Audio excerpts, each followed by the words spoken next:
विधि सदन में आपका स्वागत है।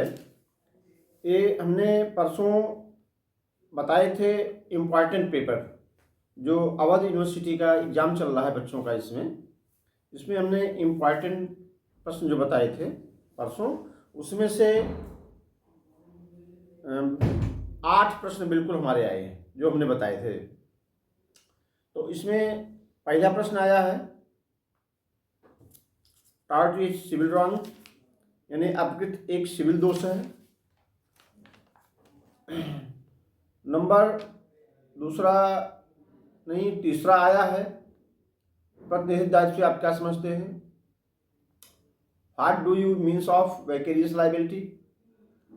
नेक्स्ट चौथा आया है प्रश्न, विद्युत स्पीड अभियोजन की आवश्यक तत्वों का विस्तार से वर्णन कीजिए, ये भी आया है। पांचवा हम नहीं बताए थे। छठवां आया है, अपकृत व अपराध एवं अपकृत व संविदा भंग में भेद बताइए, ये भी बताए थे, ये भी आया है। मिथ्या कारावास भी आया है। उपेक्षा से आप क्या समझते हैं, नेग्लिजेंस, ये भी आया है। नेक्स्ट 9वां प्रश्न, हमले के आवश्यक तत्वों का वर्णन कीजिए, ये भी बताए थे, भी आया है। 10वां जो टिप्पणी आई है, संक्षिप्त टिप्पणी, इसमें हमने भूल बताया था, आक्रमण बताया था, एक्ट ऑफ गॉड बताया था, यानी assault, act of God, mistake, nervous shock, ये चारों हमने बताए थे और चारों आया है। ये जो इसका वीडियो जो बनाए हैं टार्ट का, उसमें देख सकते हैं आप। अब जो प्रश्न कल आने हैं, कल के इम्पॉर्टेंट प्रश्न जो इंटरनेशनल लॉ है, पब्लिक इंटरनेशनल लॉ, इसमें जो प्रश्न इम्पॉर्टेंट कल के एग्जाम में आ रहे हैं, तो ये इम्पॉर्टेंट प्रश्न है, हम बता दे रहे हैं, आप लोग नोट कर लीजिए और इस पर संक्षिप्त एक बार सरसरी निगाह दोहरा दीजिए अपना, तो ये परीक्षा में आपको परीक्षा देने में आसानी होगी। इम्पॉर्टेंट प्रश्न जो है इस प्रकार है, अंतर्राष्ट्रीय वित्त की परिभाषा, डेफिनेशन ऑफ इंटरनेशनल लॉ। इसमें एक ओपेनहाइम जो अंतर्राष्ट्रीय वित्त की परिभाषा है, डेफिनेशन है, इसमें ओपेनहाइम की परिभाषा मस्ट है। ओपेनहाइम की परिभाषा आती है कि ओपेनहाइम की अंतर्राष्ट्रीय वित्त की जो परिभाषा है, इसके अंतर्गत ओपेनहाइम की जो परिभाषा दिया लिखी है, तो ओपेनहाइम की परिभाषा आ सकती है, और इसमें यस लोटस का बाद है, वो भी इसमें आ सकता है। नेक्स्ट इसका है अंतर्राष्ट्रीय वित्त की प्रकृति तथा आधार। इसमें जो है, क्या अंतर्राष्ट्रीय वित्त सच्चे अर्थों में विधि है अथवा नहीं। नेक्स्ट है अंतर्राष्ट्रीय विधि तथा राज्य विधि में अंतर। नेक्स्ट अंतर्राष्ट्रीय वित्त की दुर्बलताएं क्या हैं, ये भी आ सकता है।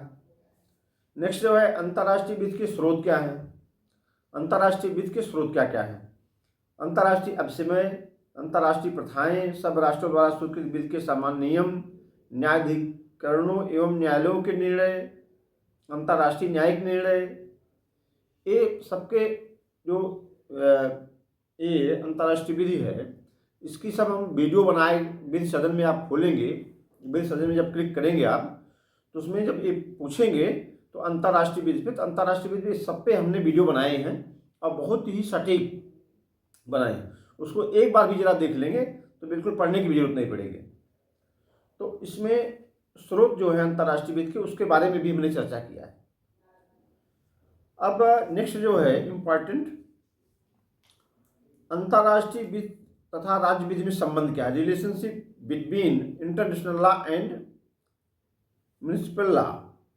इसमें जो है संबंध क्या है, जिसमें तमाम विद्वानों का मत है। इसमें एकत्ववाद, द्वैतवाद, रूपांतर, समर्पण, ये तमाम हैं, जिसमें द्वैतवाद जरा सा आप पढ़ लीजिएगा ध्यान से। नेक्स्ट जो है मानवीय अधिकार, ह्यूमन राइट, इसके बारे में जरा सा ध्यान रखिएगा। नेक्स्ट है राज्य उत्तरदायित्व, स्टेट रिस्पॉन्सिबिलिटी, यानी स्टेट जो है, राज्य जो है, उनके राज्य गलती करती है, यानी यदि राज्य के कर्मचारी कहीं गलती करते हैं, राज्य के कर्मचारियों की गलती से कोई नुकसान हो जाता है पब्लिक का, या पब्लिक मर जाती है, इस ढंग से कोई आपदा आ जाती है, जैसे मान लीजिए कोई फैक्ट्री चला रही है गवर्नमेंट और उसमें जो है रिसाव हो गया और कुछ पब्लिक मर गई उसमें से, और कुछ उससे प्रभावित हुए जो हमेशा के लिए अपंग हो गए, तो राज्य की लायबिलिटी क्या है, राज्य का उत्तरदायित्व क्या है उन जो व्यक्ति मर गए उनके परिवारजनों की, और जो घायल हो गए हैं, जो अपंग हो गए हैं, उनके लिए राज्य की लायबिलिटी क्या है। तो इसके बारे में जरा सा ध्यान दीजिएगा। इसमें बात तो कई है, बहुत सारे हैं, लेकिन इसमें भोपाल गैस रिसाव विनाश, ये जरा सा इसको पढ़ लीजिएगा, और ये बहुत ही इम्पोर्टेंट है। नेक्स्ट जो है हम चलते हैं संधियों के संबंध में राज्य का उत्तराधिकार, इसमें भी जरा ध्यान रखिएगा। हस्तक्षेप, यानी किसी, जैसे दो देशों में युद्ध हो रहा है, तो जो बड़े देश हैं तो हस्तक्षेप उसमें करते हैं कि युद्ध करो या युद्ध बंद करो, या एक दूसरे को सपोर्ट करते हैं, जो भी हो। तो इसको जरा हस्तक्षेप देख लीजिएगा।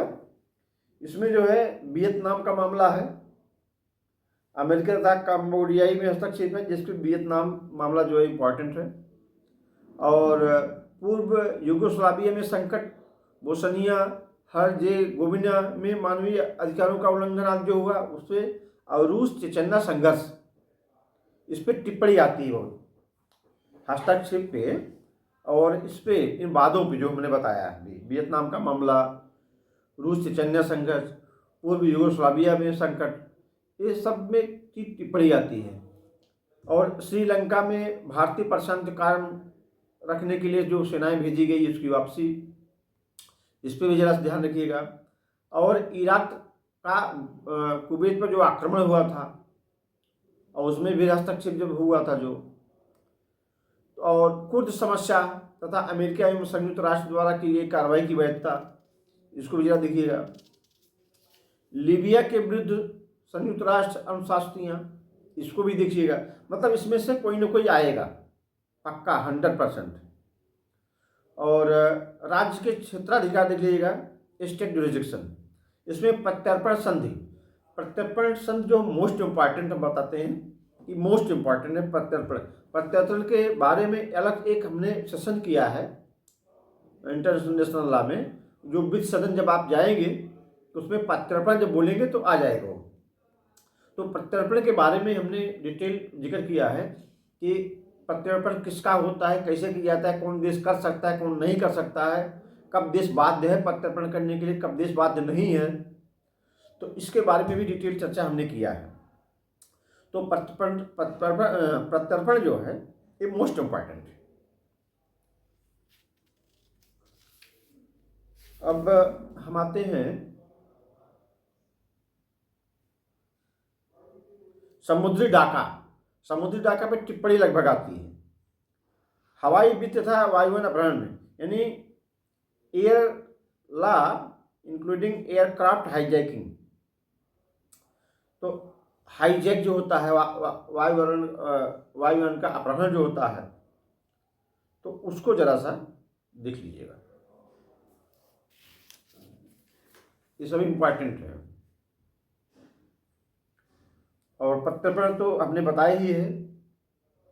और प्रत्यर्पण पे आएगा कि प्रत्यर्पण के बारे में आप क्या समझते हैं, प्रत्यर्पण के बारे में संक्षिप्त टिप्पणी लिखिए, और किसी केस का भी हवाला दीजिए। तो प्रत्यर्पण के केस में जो हमने प्रत्यर्पण के बारे में सावरकर का केस का हवाला हमने दिया है, सावरकर का केस का, मुबारक अली अहमद बनाम बम्बई राज्य का, ELTT के प्रधान बी प्रभाकरण के प्रत्यर्पण का, इस पे हमने डिटेल डिस्कस किया है, डिटेल चर्चा किया है। प्रत्यर्पण के बारे में जो हमारा चैप्टर है वित्त सदन में, उसको आप देख सकते हैं। ये फिलहाल इंपॉर्टेंट है, प्रत्यर्पण मोस्ट इंपॉर्टेंट। अच्छा, आश्रय के बारे में टिप्पणी आ सकती है। दलाई लामा तथा उनके अनुयायियों का उदाहरण।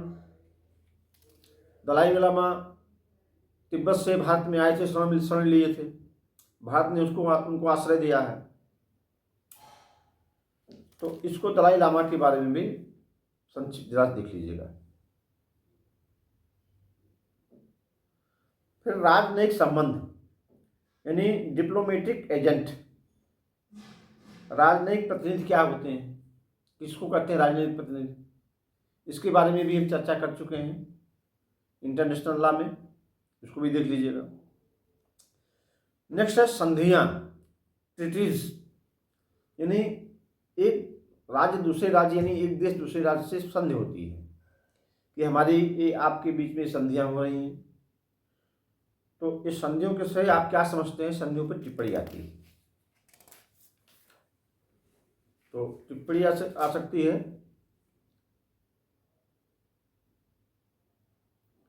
नेक्स्ट जो है राष्ट्र संघ, इस पर टिप्पणी आ सकती है। संयुक्त राष्ट्र की उत्पत्ति के बारे में भी टिप्पणी आ सकती है। संयुक्त राष्ट्र महासभा, राष्ट्र संघ, संयुक्त राष्ट्र संघ की उत्पत्ति, इसके बारे में डिटेल हम चर्चा कर चुके हैं इंटरनेशनल लॉ में। आप वित्त जैसे खोलेंगे उसमें कहेंगे तो आ जाएगा। सुरक्षा परिषद इज मोस्ट इम्पॉर्टेंट। सुरक्षा परिषद जो है इसमें मोस्ट इम्पॉर्टेंट। और ध्यान दीजिएगा कि इस पे टिप्पणी भी आ सकती है, सुरक्षा परिषद पे प्रश्न भी आ सकता है, डिटेल प्रश्न भी आ सकता है सुरक्षा परिषद पे और राष्ट्र संघ पे। और सुरक्षा परिषद क्या क्या कार्य है, क्या दायित्व है, किस प्रकार से सफल है अंतर्राष्ट्रीय मामलों का निस्तारण करने में, अंतर्राष्ट्रीय संधियां करने में, अंतर्राष्ट्रीय झगड़ों का निपटान करने में किस प्रकार से सक्षम है, किस प्रकार क्या इसकी भूमिका है संयुक्त राष्ट्र संघ की, इसको भी जरा सा देख लीजिएगा। यानी संयुक्त राष्ट्र संघ जो है कि सुरक्षा परिषद जो है ये मोस्ट इम्पॉर्टेंट, संयुक्त राष्ट्र की महासभा का एक पार्ट है सुरक्षा परिषद, सिक्योरिटी ऑफ काउंसिल। तो इसको जो है सुरक्षा परिषद मोस्ट इम्पॉर्टेंट। इसमें भारत पाक का संघर्ष जो हुआ था, फिलिस्तीन का जो संघर्ष हुआ था, अरब इजराइल संघर्ष, भारत पाक संघर्ष, खाड़ी युद्ध जो हुआ था 1991 में इराक और कुवैत के बीच में, तो इस पे भी जरा सा ध्यान दीजिएगा। बट संक्षिप्त बता रहे हैं जो इम्पोर्टेंट है।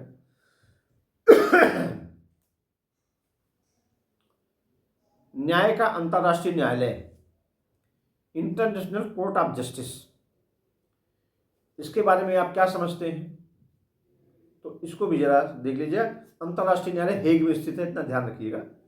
अंतर्राष्ट्रीय न्यायालय हेग में स्थित है। अंतर्राष्ट्रीय न्यायालय तमाम अंतर्राष्ट्रीय न्यायालय जजमेंट दिया है। जब दोनों देशों के बीच युद्ध होता है या दो देश के बीच कोई विवाद होता है, तो जब एक देश या दोनों देश अपना मैटर वहाँ ले जाते हैं अंतर्राष्ट्रीय न्यायालय में, तो वो अपना विवाद तय करता है, जजमेंट देता है। इसमें तमाम बहुत सारे जजमेंट हैं, बहुत सारे निर्णय हैं, जिसमें कारफू चैनल केस जो है इम्पॉर्टेंट है, महत्वपूर्ण है। और निकारागुआ का मैटर जो है ये भी इम्पॉर्टेंट है, इसमें भी जो है टिप्पणी आ सकती है या प्रश्न भी आ सकता है।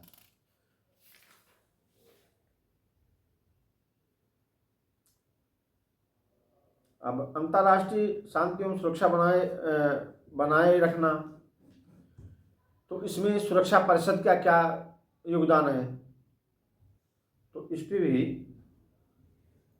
ध्यान दीजिएगा, ये भी इम्पोर्टेंट है। युद्ध की विधियां,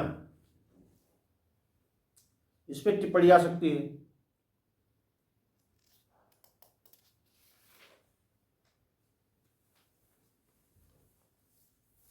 युद्ध अपराध,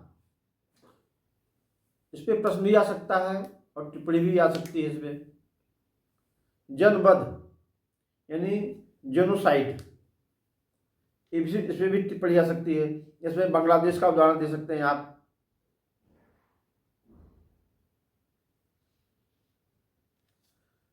तटस्थता, यानी तटस्थता जो है, इस पर भी टिप्पणी आ सकती है। तटस्थता से आप क्या समझते हैं, इस पर टिप्पणी आ सकती है या प्रश्न भी आ सकता है। नेक्स्ट है नाकाबंदी।